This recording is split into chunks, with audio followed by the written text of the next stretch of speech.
أعوذ بالله السميع العليم من الشيطان الرجيم.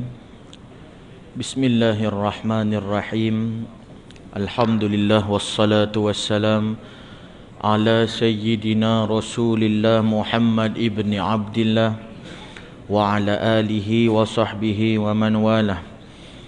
سبحانك لا علم لنا إلا ما علمتنا إنك أنت العليم الحكيم. وتب علينا يا مولانا إنك أنت التواب الرحيم. وصلى الله على سيد المرسلين وعلى آله وصحبه أجمعين. والحمد لله رب العالمين. اللهم صل وسلم على سيدنا محمد وعلى آله وأصحابه أجمعين. اللهم بارك لنا في رجب وشعبان. اللهم بلغنا رمضان وجعلنا من أهل رمضان وجعلنا من المستقبلين رمضان إيمانا واحتسابا يا أرحم الراحمين. والحمد لله رب العالمين. أما بعد. السلام عليكم ورحمة الله وبركاته. Alhamdulillah, segala puji dan syukur hanya senya bagi Allah Subhanahu wa Ta'ala. Di atas limpah kurnia dan belas ihsan daripada Allah Ta'ala, Allah berikan kesempatan di hari yang penuh dengan keberkatan, dalam majlis yang penuh dengan keberkatan, di tempat yang turunnya daripada Allah keberkatan.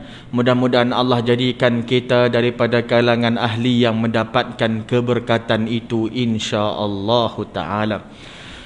Para hadirin yang dimuliakan Allah Subhanahu wa Ta'ala, di hari Sayyidul Ayyam ini, hari penghulu segala hari, yang mana kalau kita nak bimpunkan seluruh ataupun semua hadis-hadis Nabawi Syarif sallallahu alaihi wasallam berkenaan dengan kemuliaan dan kelebihan hari Jumaat, nescaya tidak terhitung banyaknya, kerana terlalu banyak kelebihan dan kemuliaan yang Allah berikan, turunkan pada hari Jumaat. Dan kelebihan umat Nabi Muhammad ini, antaranya yang saya mungkin sebutkan, antaranya ialah mereka yang berada pada hari Jumaat ini betapa beruntungnya kerana mereka mendapat hari yang mana pada hari tersebut Allah berikan hari mustajabnya doa. Bukan sahaja hari Jumaat, hari ini adalah hari Jumaat, kemudian pula hari ini adalah hari Jumaat yang pertama di bulan yang mulia, iaitu bulan Rajab. Maka kita perbanyakkan salawat kepada baginda Rasul sallallahu alaihi wasallam. Dengan itu kita mengambil peluang untuk bermohon kepada Allah dengan sebanyak-banyak permohonan. Kalau sekiranya manusia ini kita minta dengan orang banyak-banyak, lama-lama orang jadi meluat dengan kita. Kalau kita asyik-asyik pergi jumpa dengan dia setiap hari jumpa, nak pinjam RM1, pinjam tak banyak pun. Bukan pinjam 5-6 ribu, bukan pinjam sampai ratus-ratus, pinjam RM1 je. Hari ni pinjam RM1, esok minta RM1, lepas minggu depan minta lagi RM1. Lama-lama orang yang kita minta tu, lama-lama dia jadi meluat juga dengan kita. Dia kata, hang tak kerja ke? Tiap-tiap hari duk minta duit dengan aku ni, apa cerita ni? Tapi berbeza dengan Allah Subhanahu wa Ta'ala. Kerana Allah Subhanahu wa Ta'ala itu Maha Pengasih, lagi banyak kita minta, lagi Allah cinta, lagi Allah sayang.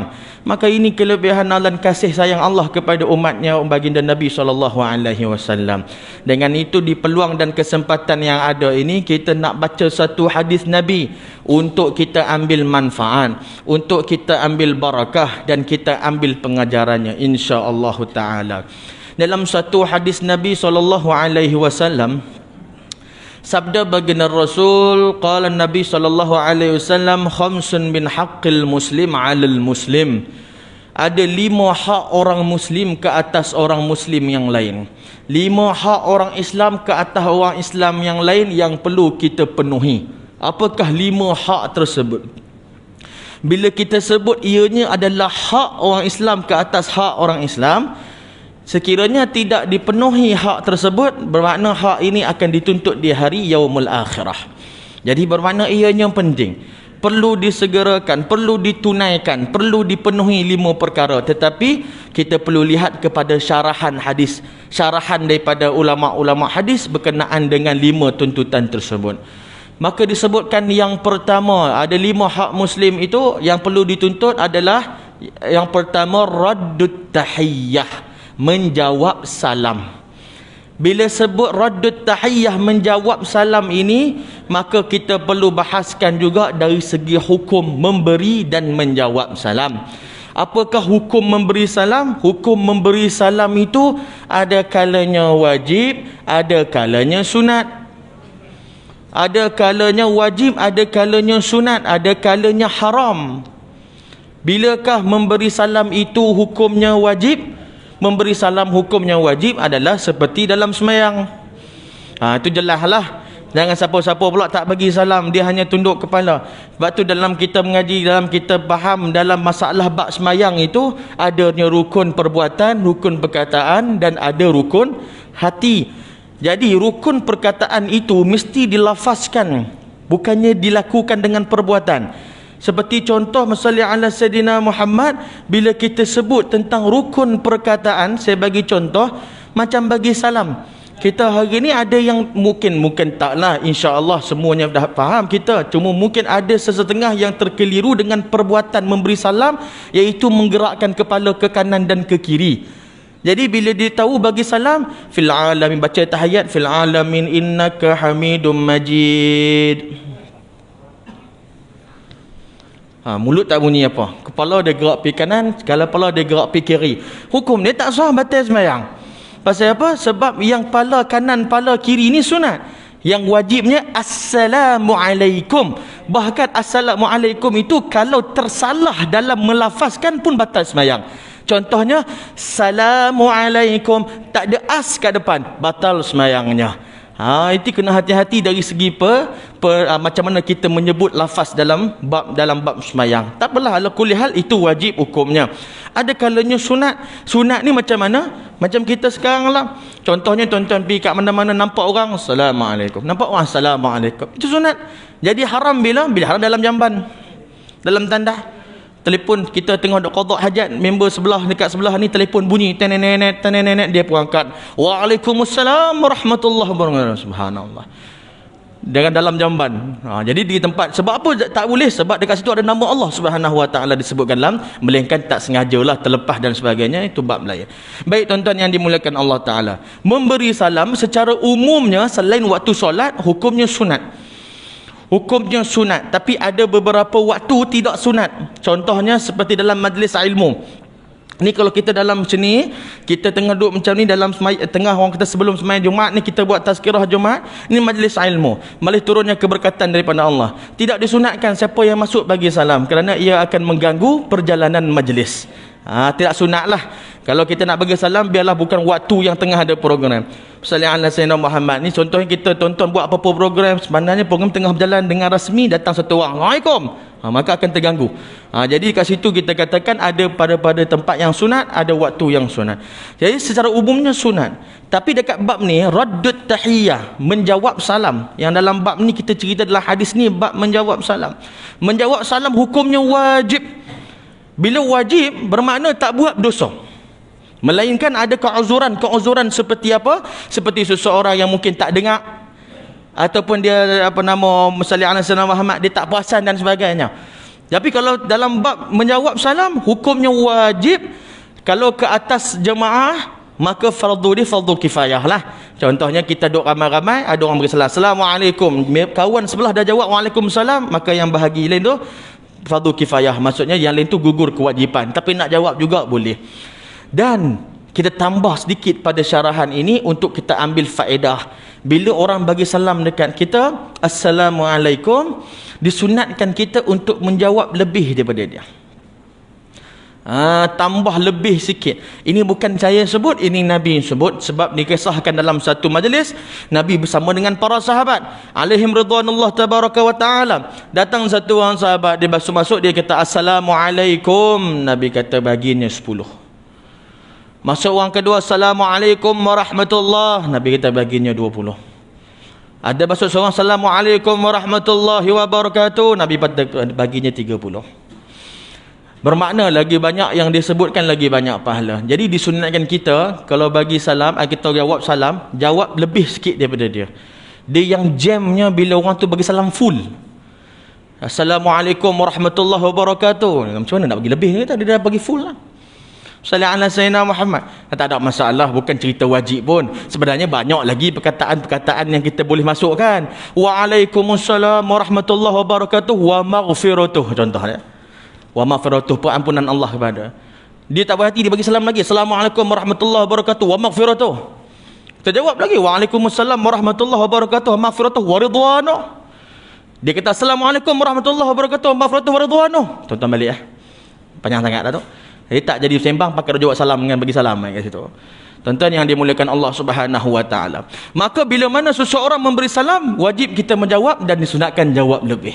Memang ada perbahasan ulama-ulama fiqh dalam bab orang bagi salam melalui WhatsApp, melalui mesej dan sebagainya, maka itu ada perbahasan. Yang dikatakan wajib menjawab salam ini iaitu ketika mana dalam lafaz.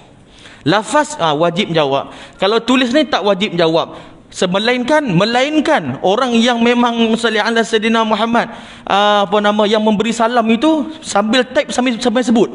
Tuan-tuan tahu ke? Kita boleh tahu ke dia sebut sambil type tu? Takkan tuan-tuan nak call dia? Jangan sebelum jawab salam call dulu. Tadi hang type tu hang sebut sekali tak? Pasal aku nak tolong jawab kan? Tak payah. Jadi kita cukup. Walau macam mana pun adab-adab muamalah jawablah. Tuan-tuan rasa tak sedap tuan-tuan. Bayangkan tuan-tuan tulis mesej nak minta apa-apa ke sumbangan ke, nak minta assalamualaikum, minta cuti cukup lah, minta cuti dengan bos ni. Assalamualaikum warahmatullahi wabarakatuh, bos yang dikasihi lagi handsome dan kacak, sesungguhnya saya pekerja bos di sekian, saya begini, mak saya sakit, semua tak ada orang hantar, saya ingin memohon cuti, sampai last kali tu tambah pula smiley, senyum pula, panjang berjela. Bos dia balas K itu bukan OK, K perkataan K. Kita rasa macam, galat betul rasa. Panjang benar tulis, jawab salam budak K aja. Dalam buat adab muamalah tu nampak tak sedap. Adab muamalah kita jawablah. Boleh, waalaikumsalam warahmatullahi. Paling tidak pun jawab salam, waalaikumsalam. Hari ni dia macam ada W, koma atas, salam. Ada yang wassalam. Ada yang W huruf besar. Saya pernah dapat itu, saya tak faham. Saya bilang, assalamualaikum tuan. W tu huruf besar. Siap boldkan lagi. W ni apa? Wan mak saman ke apa dia W tu, rupanya wassalam warahmatullahi. Tapi macam-macam caralah. Baik, raddut tahiyah, menjawab salam. Dan sunatnya kita memberi salam. Tuan-tuan bayangkan, ada satu hadis Nabi menceritakan orang yang memberi salam ini dia akan mendapatkan pahala lebih besar daripada yang menjawab salam. Yang menjawab salam wajib, yang memberi salam sunat. Kenapa yang bagi salam pula? Sebabnya yang jawab salam tu dia nak tak nak dia kena jawab sebab wajib. Yang memberi ni dia tak ada paksaan, dia buat itu dengan kerelaan dia. Dia tak diwajibkan buat, tapi dia nak buat sebab nak dapatkan pahala sunnah, maka dia dapat pahala besar. Dia tak ada paksaan ketika itu. Jadi sallallahu alaihi wasallam, Nabi kata siapa yang gemar memberi salam, yang suka menyebarkan salam, maka mereka ini nanti di hari akhirat dalam syurga dia akan dapat mahligai dalam syurga. Maka bila Sayyidina Ali alaihi ridwanullah tabaraka wa ta'ala mendengar akan hadis Nabi itu, Sayyidina Ali menjadi satu orang yang tak pernah miss bagi salam dekat orang. Tak pernah. Jadi kalau nampak orang kira macam ni lah, tersempak dengan Sayyidina Ali, jaranglah orang bagi salam dekat dia. Biasa dia akan bagi salam dulu, sebab dia nak hadis Nabi tadi tu. Dia yakin dengan hadis Nabi. Nampak orang, kalau orang duduk sembunyi sebelah celah tepi nak bagi salam dekat dia pun tak sempatnya. Orang tu keluar, assalamualaikum, Sayyidina Ali bagi. Dia memang laju buat tu. Sikit-sikit dia dulu, sikit-sikit dia dulu. Satu hari Sayyidina Umar bin Al-Khattab radhiyallahu taala anhu ardah. Lalu nampak Sayyidina Ali kat depan. Lalu dekat, dah makin dekat, Sayyidina Ali tak bagi salam. Makin dekat, tak bagi salam juga. Sayyidina Umar kata, hai pelik Sayyidina Ali ni. Sebab biasa dia bagi salam. Lagi pula Nabi ada ajarkan adab. Adabnya adalah orang muda bagi salam kepada orang tua. Orang dalam kenderaan bagi salam kepada orang yang berjalan. Yang berdiri bagi salam kepada yang duduk. Adabnya. Tapi tak kisahlah siapa start dulu pun. Yang duduk nak bagi salam kepada yang berdiri pun boleh saja. Sebab nak tunggu hak berdiri tu pun kadang-kadang duduk berdiri sambil main telefon, tak kerti bagi salam kat orang pun tak boleh tak? Jadi kita bagi salam dulu kat dia, tak ada masalah. Jadi macam mana dia? Sayyidina Ali tak bagi salam. Sedangkan Sayyidina Ali lebih muda daripada Sayyidina Umar. Alaihim ridwanullah tabaraka wa ta'ala. Sampai dah dekat sangat, akhirnya Sayyidina Umar bagi salam pada Sayyidina Ali. Assalamualaikum. Sayyidina Umar pun pergi jumpa dengan Nabi. Dia pergi jumpa Nabi bukan report. Cuma mereka nakkan satu jawapan kepada apa yang berlaku. Dia bukan report, dia cerita dengan Nabi. Nabi panggil Sayyidina Ali. Nabi kata Sayyidina Ali, tanya kepada Sayyidina Ali kenapa semua. Sayyidina Ali pun cakap, ya Rasulullah, selepas engkau mengatakan orang yang beri salam pada orang ni akan dapat mahliga dalam syurga, maka aku tak pernah terlepas bagi salam dekat orang. Tapi ya Rasulullah, sesungguhnya aku sangat mencintai Sayyidina Umar ni. Aku sangat cinta kepada Umar, sangat sayang pada Umar sahabatku. Aku nak dia dapat juga mahliga dalam syurga. Jadi aku biar dia bagi salam dekat aku dulu. Kasih yang sidq, yang jujur antara para sahabat. Tapi kena ingatlah, yang tu level sahabat buat macam tu. Ni kita senyap je, tak bagi salam kat orang. Orang kata, kenapa tak bagi salam? Saya datang dah lama dah. Saya nak awak dapat mahliga dalam syurga. Kita yang tak confirm lagi dapat mahliga nak bagi kat orang dah. Kita ligan dulu, kita kejar dulu. Tak payah kita kata, dia ada benda-benda yang kita tak perlu tawaduk dalam bab-bab, setengah bab. Tiada tawaduk pada sesetengah bab. Seperti contoh yang dimuliakan Allah Ta'ala.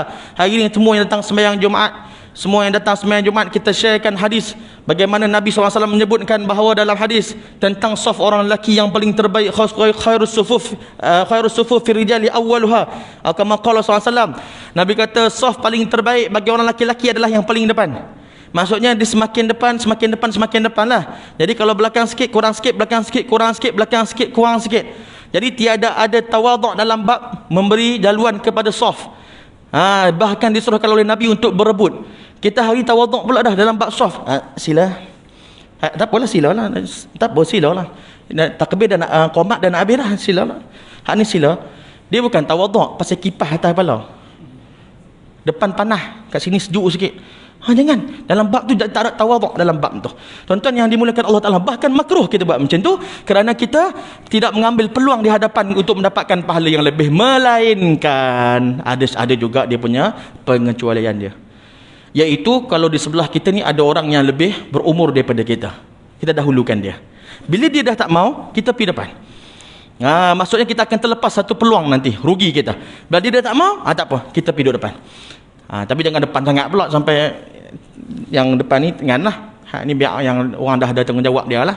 Yang depan sangat pun payah juga sikit. Ni tuan-tuan yang dimuliakan Allah Subhanahu Wa Taala. Maka ada adab dia. Anak murid dengan guru. Jangan pula nanti mana-mana seorang anak murid dia jumpa dengan cikgu dia. Cikgu zaman mengaji sekolah rendah lah tak bagi salam. Cikgu dia kata, amboi belagaknya, sombongnya, jumpa pandang mata sebelah salam pun tak bagi. Dok, bukan macam tu cikgu. Saya dah belajar dah hadis Nabi, saya nak cikgu dapat mahliga dalam syurga. Cikgu dia kata, hang confirm dapat dah kan? Hang confirm dapat dah kan? Hang nak bagi kat aku ni. Sama-sama kita buatlah. Ada adab dia. Adab mendahului perintah. Yang ni kadang-kadang kita rasa macam, betul ke? Adab mendahului perintah. Sebab tu ada satu golongan yang selalu pada akhir zikir ni, mereka mempertikaikan ada orang membaca perkataan Sayyidina dalam tahiyat akhir. Tak boleh baca Sayyidina. Dia kata sebab apa? Sebab Nabi tak sebut Sayyidina. Nabi sebut Allahumma salli ala Muhammad. Nabi tak sebut Allahumma salli ala Sayyidina Muhammad.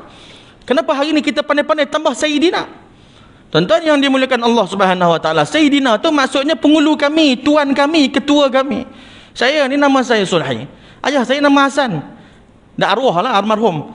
Dan contoh kalau dihidup lagi, saya balik-balik rumah, saya buka pintu, saya tanya, "Hey Hasan, makan tak lagi?" Tak kena penampak kata.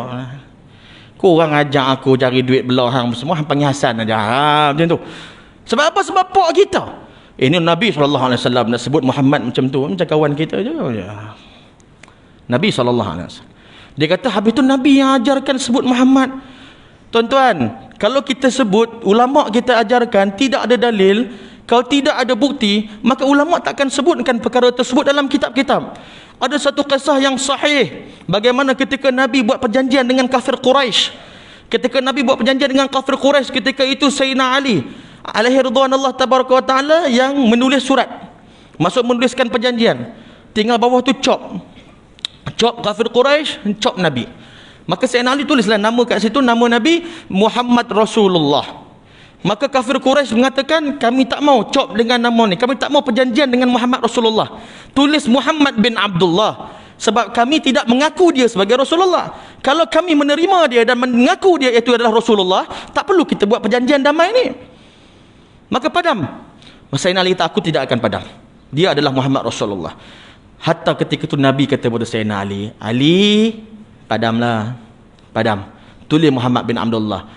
Apa kata Sayyidina Ali? Wallahi Rasulullah, aku tidak akan padam nama Muhammad Rasulullah ini. Arahan daripada Nabi. Nabi tak kata Ali padam, jangan duk ketegak sangat. Padam. Dah. Nabi senyum je. Nabi senyum dan Nabi ambil air liur Nabi yang mulia, Nabi padam, Nabi sendiri gantikan dengan Muhammad bin Abdullah. Sebab apa? Sebab Nabi faham Sayyidina Ali bukan tengah melawan perintah, tetapi Sayyidina Ali mendahului adab daripada perintah. Kalau tuan-tuan sebagai seorang ayah, tuan-tuan baring depan pintu. Dekat depan pintu lah, dekat tempat laluan. Allah, hak pok dia pun taruh tempat lain nak baring. Tempat laluan orang baring. Dia baring kat situ. Hak anak ni nak pergi dapur ataupun bini nak pergi dapur. Pok baring. Yang isteri cakap, abang, tepilah sikit bang, saya nak pergi dapur ni. Suami kata, tak apa, langkah je.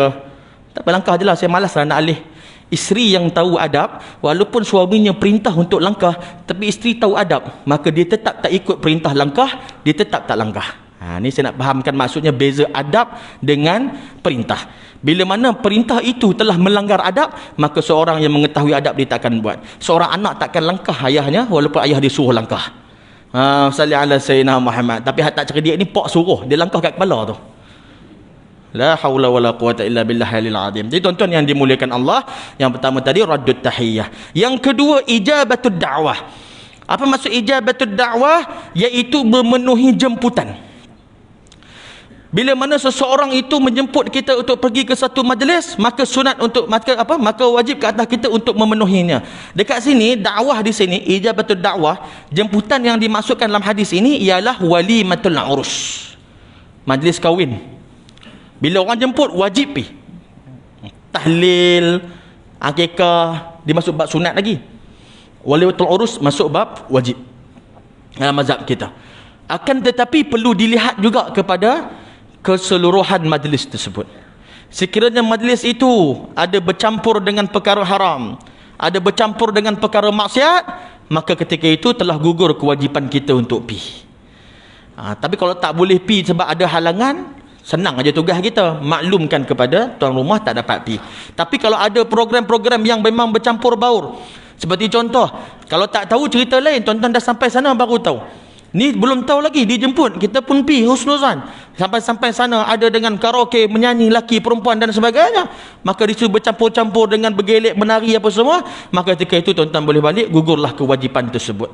Jadi itulah yang dinamakan walimatul urus. Walaupun yang jemputan-jemputan lain itu sunat, akan tetapi dituntut juga untuk kita pergi demi menjaga masalah ataupun menjaga hubungan, menjaga silaturahim sesama umat Islam, umat Nabi Muhammad sallallahu alaihi wa ala alihi wasallam. Yang ketiga, wa iyadatul marid, menjenguk orang-orang yang sakit.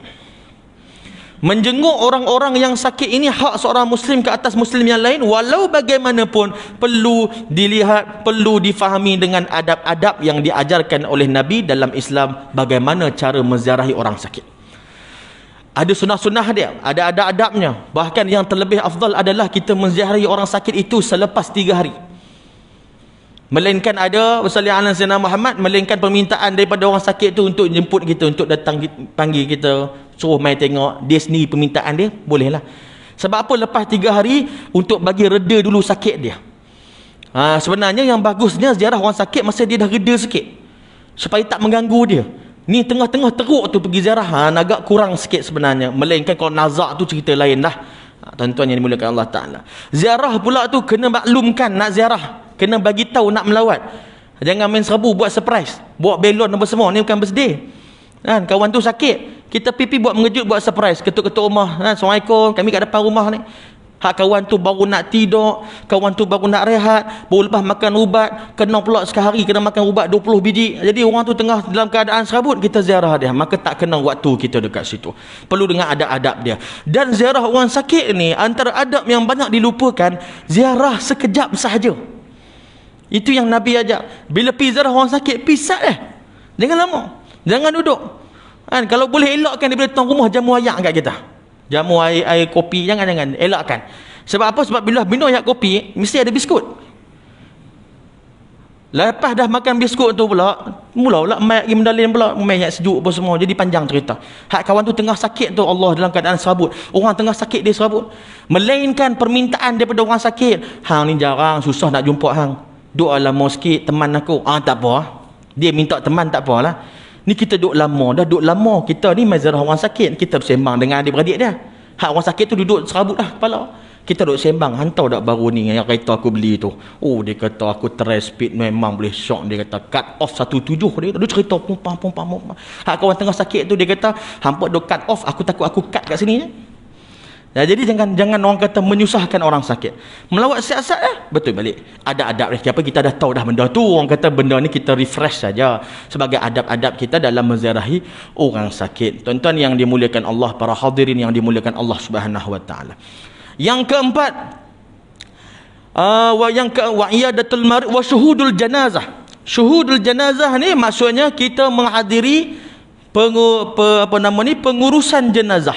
Masuk pengurusan jenazah ni sama ada dari segi sembahyang ataupun kita bersama ketika mana pengebumian daripada awal sampai habis. Itu adalah satu perkara yang dituntut kepada kita untuk hadir bila kita tahu ada kematian. Dia tak perlu kenai. Dia bukan kenduri kahwin. Kenduri kahwin nak kena jemput baru kita boleh singgah. Orang mati ni tak payah jemput. Tak kenai pun boleh singgah. Nah, tu hebat dia, kaedah dia. Jangan pula nanti ke pasal Alan Sayyidina Muhammad ni saya cerita dengan tuan-tuan ni bukan kita reka-reka cerita. Saya bukan bawa cerita-cerita palsu, benda-benda yang berlaku. Mungkin tuan-tuan sendiri ada pengalaman dan saya pun ada pengalaman. Pernah berlaku sendiri pengalaman saya, ada satu orang meninggal, adik dia tak datang. Lalu bila kau tu cari, yang kakaknya call lah. Bukankah abang hang meninggal ni pasal apa tak mai? Anak-anak dia tak jemput ni kata. Tak call, tak bagi tahu. Anak-anak tengah sibuk uruskan jenazah ayah. Jadi yang si adik ayah dia ni mengharapkan apa? Anak-anak tu buat kad jemput dulu. Jemputan ke majlis pengebumian ke apa? Mai, tak perlu. Tuan-tuan kita tengah bawa kereta, nampak orang meninggal, tuan-tuan tak ada kerja, nak berhenti pun boleh, tak ada masalah. Salli ala sayyidina Muhammad. Sebab apa? Sebab dekat situ kita akan dapatkan pahala daripada Allah. Orang yang mengiringi jenazah ini, yang ke majlis pengebumian, yang ziarah ke kubur, masuk dalam hadis Nabi. Nabi kata zurul kubur fa innaha tudzakirukumul akhirah. Nabi kata ziarahlah kubur kerana ziarah kubur dapat mengingatkan kamu kepada kematian. Tapi kita dunia akhir zaman, caca marba, orang pergi kubur hari ni boleh selfie. Dia boleh selfie anak beranak atas kubur. Dia boleh bergelak sakan, boleh buat TikTok atas kubur. La haula wala quwwata illa billah. Sedangkan kubur itu adalah tempat yang dia juga akan masuk ke situ. Tapi sebab apa? Mereka ini telah dijajah dengan pemahaman-pemahaman yang tersimpang daripada agama. Mereka tidak merasakan benda itu satu benda yang perlu diinsafi, benda yang perlu ditakuti. Tuan-tuan yang dimuliakan Allah Subhanahu wa taala. Syuhudul janazah. Maka kita hadir ke tempat-tempat majlis pengurusan dalam menguruskan jenazah itu, maka daripada awal sampai habis semuanya diberikan pahala oleh Allah Subhanahu wa taala. Dari tuan-tuan tolong angkat jenazah, sembahyang jenazah, hasilnya insya-Allah Allah Subhanahu wa taala nanti bila kita mati, orang akan mengakukan perkara yang sama untuk kita. Orang akan buat perkara yang sama untuk kita. Orang akan mendoakan kepada Allah Ta'ala untuk kita. Dan yang kelima, apa yang perlu dilakukan oleh hak orang Muslim ke atas Muslim yang lain, iaitu watashmitul atis, iaitu mendoakan orang yang bersin. Mendoakan orang yang bersin tu hak Muslim ke atas Muslim yang lain. Bila kita nampak orang bersin, bersin, dia bersin aja, salli ala sayyidina Muhammad, disebut alhamdulillah aja, kita doakan dia yarhamkallah. Tu nampak benda tu simple je, benda kecil je, tak sebut pun dosa, tak sebut tak berdosa, tak masuk neraka, tapi sebut dapat ganjaran di sisi Allah Subhanahu wa taala. Kan buat main benda kecil, benda tak keluar modal tuan-tuan, tak keluar modal. Dia bersin yarhamkallah, kita dapat pahala. Yang bersin dia. Tapi kalau kita bersin lah, alhamdulillah, kita dapat pahala. Benda kecil. Inilah yang kelebihan umat Nabi Muhammad ni, kita nak cerita ni. Umat Nabi Muhammad ni buat benda kecil, semua Allah bagi pahala.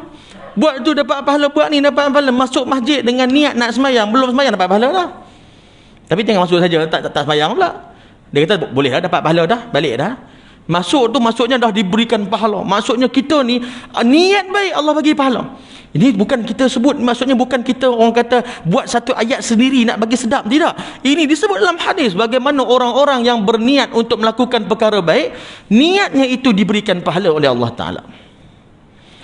Kalau dia berniat untuk, minta maaf dia niat untuk buat baik, tak buat lagi, dapat satu pahala. Bila dia buat pula, digandakan pahala. Berbeza dengan orang niat nak buat dosa, tak dapat dosa lagi. Bila dia buat dosa, baru dikira dosa. Tapi bila dia niat nak buat dosa, tak jadi buat, diberi pula pahala. La ilaha illallah. Umat Nabi Muhammad SAW. Untungnya kita, bahagianya kita. Adakah hebatnya kita ini? Kerana apa kita mendapatkan pengurniaan yang seperti ini? Semua ini adalah berkat Sayyidina Rasul sallallahu alaihi wasallam. Jadi kita duduk sebelah orang bersin, nampak dia bersin, kalau boleh ingatkan dia dengan alhamdulillah. Kadang-kadang dia bersin, dia tak sebut alhamdulillah. Dia Hashim, kita tengok dia diam aja. Kita pun sebut dekat dia alhamdulillah. Bukan dia kena sebut alhamdulillah, kita yarhamkan Allah. Ya, kita ingatkan dia. Kita dah sebut alhamdulillah, nanti dia sebut alhamdulillah, kita sebut yarhamkallah untuk dia. Tapi ada orang kadang-kadang dia ego lah. Dia bersin Hashim, kita nampak dia diam, kita pun cakap alhamdulillah. Dah sebut dah tadi, marah pula dia. Dah tadi aku dah sebut dah, hang yang tak dengar. Memang padahal kita tahu dia tak sebut, tapi tak apalah, kita yarhamkallah. Sebab apa? Sebab dia bersin tu keluar penyakit. Tapi kalau dia bersin, kalau dia ada resdung, dia bersin kat tepi tuan-tuan 100 kali, yarhamkallah tuan-tuan 100 kali, 100 pahala. Kan? Hashim, yarhamkallah. Hashim, yarhamkallah. Cukup 3 kali tuan-tuan pindah tempat. Kan? Jauh sikit tak apa kot. Jannah aku yarhamkallah kat hang, dia kata banyak sangat bersin ni kan. Bila orang bersin orang lari lah. Kan bersin orang lari, bersin oi lari.